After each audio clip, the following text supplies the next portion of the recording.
وَإِذَا اسْتَسْقَىٰ مُوسَىٰ لِقَوْمِهِ، یاد کرنے کا ہے جب پانی مانگا موسیٰ علیہ السلام نے اپنے لوگوں کے لیے، من و سلوا کا تو انتظام ہوا، موسیٰ علیہ السلام سے کہا کہ پانی بھی تو چاہیے۔ فَقُلْنَا اضْرِب بِّعَصَاكَ الْحَجَرَ، ہم نے کہا ہماری ہے لاٹھی سے پتھر۔ حضرت نے پتھر پر لاٹھی سے ضرب لگائے 12، فَانْفَجَرَتْ مِنْهُ، بہہ پڑے اس سے 12 عَيْنًا، چشمے، 12 چینی رہوا تھے۔ قَدْ عَلِمَ كُلُّ نَاسٍ مَشْرَبَهُمْ، پتحقیق کا سره معلوم شو ہر ډلې ته خپل ګودر، دا پښتو ده، پتحقیق سره معلوم شو ہر ډلې ته خپل ګودر۔ لا الہ الا اللہ، لا الہ الا، قد علم، تحقیق معلوم ہوا، کل ناس، ہر جتے کو، مشربہم، اپنا گھاٹ، پانی پینے کی جگہ، تاکہ لڑے نہیں جھگڑے نہیں۔ جائز کاموں میں قوموں کا لحاظ مناسب ہے، یہ جائز کام تھا، کھانا پینا، اٹھنا بیٹھنا۔ جائز کاموں میں بلوچوں کو ان کے حقوق، پنجابیوں کو ان کے حقوق، ہندوستانیوں کو ان کے حقوق، پختونوں کو ان کے حقوق، یہ جائز طریقے سے جو جائز مطالبہ ہے وہ دے دیا جائے۔ اب انہوں نے نام رکھا خیبر پختونخوا، بھائی خیبر کائی کے لیے؟ خیبر کو تو پیغمبر نے کچرے مقام پہ کہا ہر بد تباہ و برباد ہو جائے، تو کبھی زلزلے آئیں گے اور کبھی سیلاب آئیں گا، اور ہزار خبر ایک کو نٹیں گا گوس فروغ میدان مانے میں تخدے دریا نے جوڑ کر ڈوبی کڑوا۔ بعض لوگ کہتے ہیں کہ لوگوں کا کیا قصور ہے، تو حدیث شریف میں تو ہے کہ جب خباثت غالب آ جائے گی تمہارے اچھے بھی مریں گے، ثم تبعثون علی نیاتکم، قیامت کے دن پر اچھے اچھوں کے ساتھ اٹھیں گے۔ دنیا کا عذاب تو عام ہوتا ہے۔ اللہ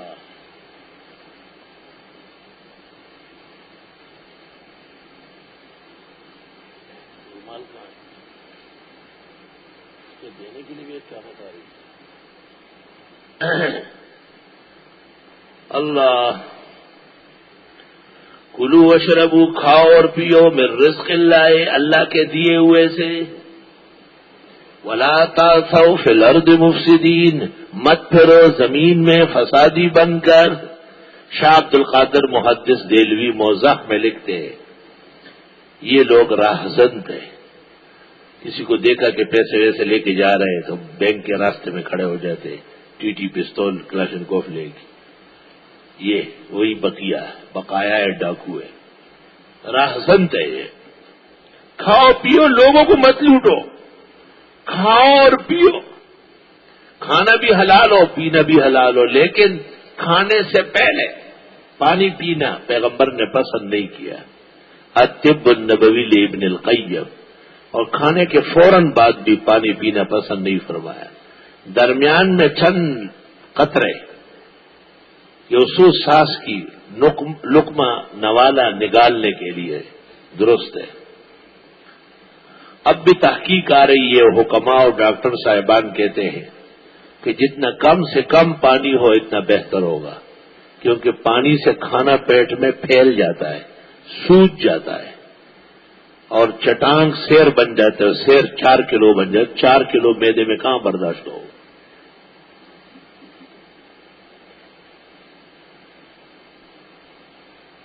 یہ بات اس درس کی خصوصی ہے، اس سے پہلے یہ اطلاع اس تفصیل کے ساتھ مجھے نہیں تھی۔ اس دفعہ سفر عمرہ میں الطب النبوی ابن قیم کی بالاستیاب دیکھی، سینکڑوں مسائل کی طرف توجہ ہو گئی۔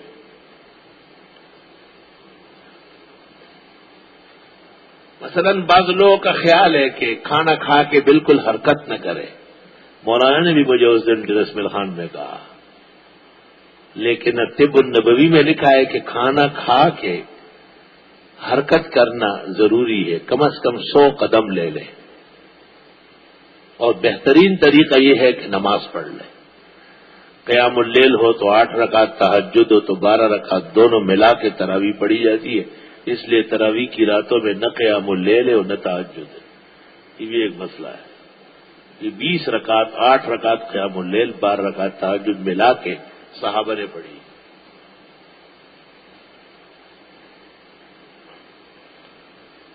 کلو واشربو، کھاؤ اور پیو.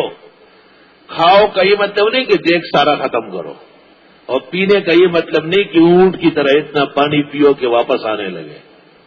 باندازہ کھاؤ، باندازہ پیو جب ضرورت ہو. یہ اللہ کا بر رزق اللہ کے دیے ہوئے سے.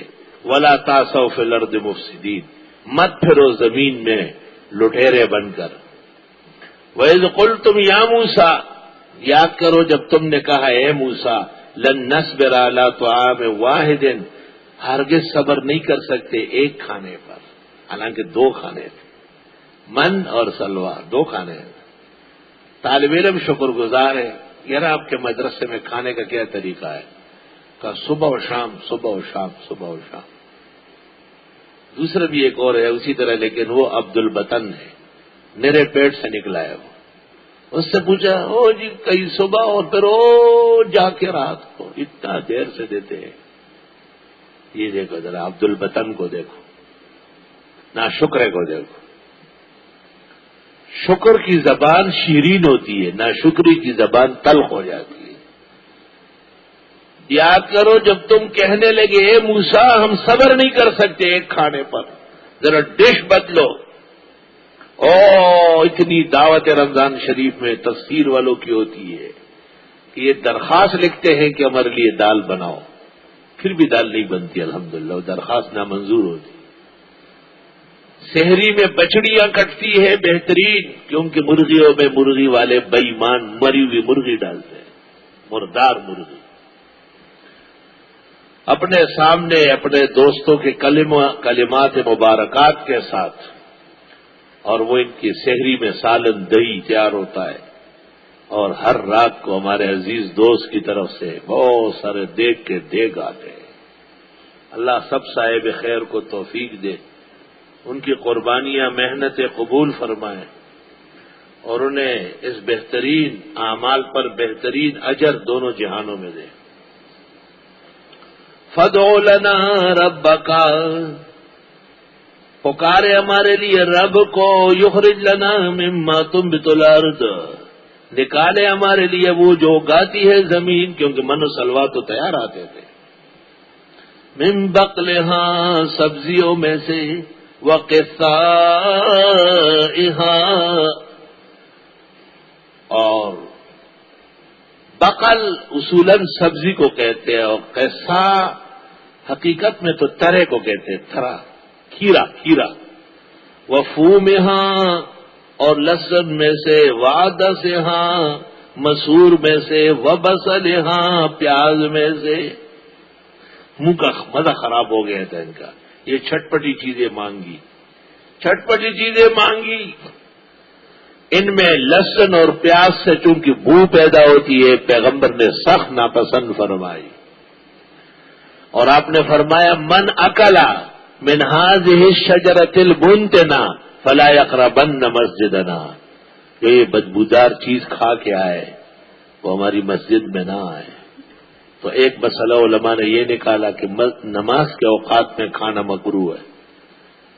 دوسرا یہ کہ اگر مسجد جانا نہیں ہے نماز کے بعد ہے تو بالکل درست اور صحیح ہے. تیسرا یہ کہ جائز تو ہے، پسندیدہ نہیں ہے. چوتھا یہ کہ یہ پابندیاں کچے پر ہے، پک گئی تو جائز ہے، کیونکہ ایک روایت میں ہے امیتوہا بالطبخ، پکا کے مار ڈالو ایسے، یعنی اس کی بدبو ختم کرو. آپ نے خود پکے ہوئے سالن سے بھی انکار کیا ہے، اور جب صحابہ بھی انکار کرنے لگے تو فرمایا اوناجی مع من لا تناجون، جن کے ساتھ میری بات چیت ہوتی ہے تمہاری تو نہیں ہوتی.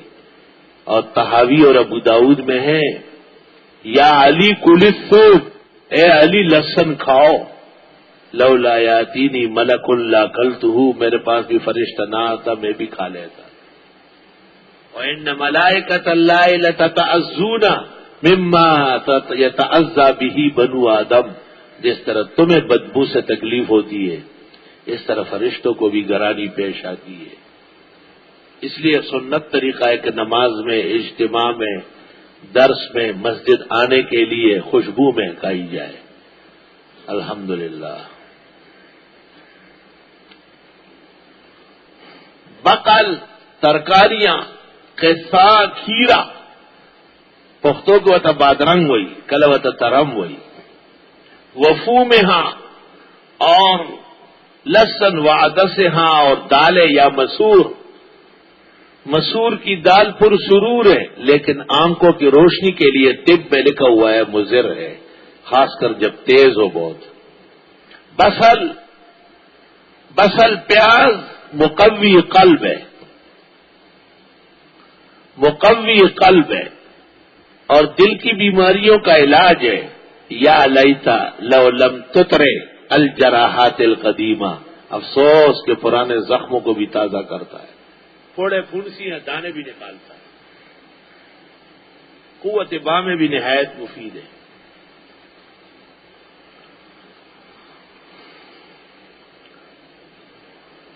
دل والوں کے لیے، خاص کر شوگر والوں کے لیے بھی لہسن مفید ہے، ٹھنڈے پانی کے ساتھ صاف کر کے اسے دانتوں میں چبائے۔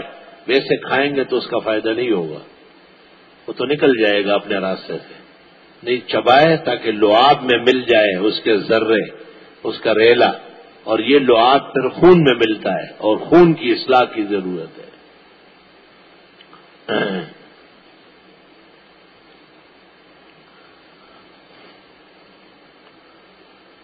قال موسیٰ علیہ السلام نے کہا اتستبدلون الذی هو ادنی بالذی هو خیر، آیا بدلنا چاہتے ہو وہ جو بہت گھٹیا ہے اسے چھوڑ کر جو بہت اعلیٰ ہے؟ او منو سلوا تیار کھانا، بریانی، زردہ، او پلاؤ اور حلوہ، بٹیر اور شوربے، قسم قسم کے پرندوں کے سالن اور پھل فروٹ، او چھوڑا لہسن پیاز ریج رنگ رکا مصیبت پہ واڑو دا تیار ہے ڈوڑائی برات لیا دادی گنم آسمان نہ نازل دل۔ اللہ اکبر، یہ کم بختانو خلا خوند خراب شو۔ اہبتو مصرن، اتر جاؤ اس شہر میں، فإن لکم ما سألتم، تمہیں وہ ملے گا جو تم نے مانگا۔ ایک شعر کا کہا گیا، کوئی کہتے ریحا تھا، کوئی اور تھا، وہاں کھیتی باڑی کا انتظام بڑا تھا۔ وَضُرِبَتْ عَلَيْهِمُ الذِّلَّةُ وَالْمَسْكَنَةُ، ماری گئی ان پر خواری اور ذلت اور خواری، ذلت مشقت، مسکنت غریبی۔ سلمنا غنم نما مجانو شل پپاؤ کے وی خوڑل پتاؤ کے، جس کے 100 من گندم ہو گئے اس نے کہا 1 پاؤ ہوا تھا۔ اور کسان سے پوچھو، کاشتکاروں سے، ہائے مارے گا، انا لمغرمون، سارا قرض رہ گیا، بل نحن محرومون۔ آپ نے ایک گھر دیکھا جس میں ہل، سہاگا، یہ چیزیں رکھی ہوئی تھی کھیتی باڑی کی، آپ نے کہا جس گھر پہ یہ ہوگا وہ ذلیل و خوار ہوگا۔ کبھی نہ ان کے اوقات صحیح ہوتے ہیں، سب سے زیادہ مشقت میں آج بھی کھیتی باڑی والے۔ پنجاب سے غریب ٹرک بھر دیتے ہیں ٹماٹر سے، کراچی پہنچ کر کے کبھی وہ اتنے پیسے بھی نہیں کرتے جتنے پیسے ٹرک والے نے لینے ہیں، اور روتے رہتے ہیں۔ مشقت کا کام ہے، اس لیے امام ابو حنیفہ نے پسند نہیں کی زراعت، اور اماموں نے کہا کہ کیڑے مکوڑے، پرند چرند درند سب کھاتے ہیں، سارا جہان ان سے آباد ہے، سبزیاں ترکاریاں نہ ہو تو گوشت کھانے والے سب پھوڑے پھنسی اور دل کے مریض ہو جائیں گے۔ ہر گلے را رنگ بوئے دیگرس، فإن لکم ما سألتم، اللہ نے کہا سامنے شہر میں چلے جاؤ، وہاں زمین زیادہ ہے۔ فإن لکم ما سألتم، تمہارے لیے وہ جو تم نے مانگا۔ وضربت علیہم الذلۃ والمسکنہ، مار دی گئی ان کے اوپر خواری اور عاجزی۔ وباءوا بغضب من اللہ، لوٹ گئے ناراضگی لے کر خدا کی۔ توبہ توبہ، کسانوں کی نہ نماز، نہ جماعت، نہ کپڑے پاک، ہم وقت دوڑ دھوپ میں لگے رہتے ہیں. ذالک بأنہم کانوا یکفرون بآیات اللہ، یہ اس لیے کہ یہ کفر کرتے تھے اللہ کی آیات کے ساتھ اس وقت کے یہود. وَيَقْتُلُونَ النَّبِيِّينَ بِغَيْرِ الْحَقِّ، اور قتل کرتے پیغمبروں کو ناحق. پیغمبر جب بھی قتل ہوگا ناحق ہی ہوگا، یہاں تو کوئی وجہ ہی نہیں تھی. ذَلِكَ بِمَا عَصَوْا وَكَانُوا يَعْتَدُونَ، یہ بوجہ ان کی نافرمانی اور یہ کہ حد سے بڑھنے والے تھے.